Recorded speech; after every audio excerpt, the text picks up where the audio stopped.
అంటే ఎక్కడా అది ఏ దశలోనూ విచ్ఛిన్నం కాకుండా బేబీ మంచిగా ఇన్ ది సెన్స్ ఆరోగ్యంగా రిక్వైర్డ్ వెయిట్ తోటి రిక్వైర్డ్ సైజ్ తోటి ఆరోగ్యంగా పుట్టడానికి ఇది గర్భాన్ని 9 నెలలు రక్షించడానికి.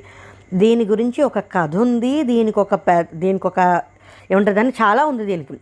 ఈ గర్భరక్షణ స్తోత్రంలో 9 శ్లోకాలు ఉంటాయి. మొదటి నెల అంటే ఎలాగూ 30 తర్వాత తెలుస్తుంది కాబట్టి మొదటి నెలలో మొదటి శ్లోకం, రెండో నెలలో మొదటి 2 శ్లోకాలు, 3వ నెలలో మొదటి 3 శ్లోకాలు, 4వ నెలలో మొదటి 4, 5వ నెలలో మొదటి 5, 6వ నెలలో మొదటి 6, 7వ నెలలో మొదటి 7, 8వ నెలలో మొదటి 8, 9వ నెలలో 9 శ్లోకాలు 108 సార్లు పారాయణ చేయాలి. నేను దీని గురించి డీటెయిల్డ్గా ఈ కథ ఏంటి, ఇవి అసలు గర్భరక్షా స్తోత్రం ఏంటి, దాని పుట్టుపూర్వతం ఏంటి, ఆ శ్లోకాలు ఏ నెలలో ఏమేమి చదువుకోవాలి, ఇవన్నీ ఇవే కాదు ఈ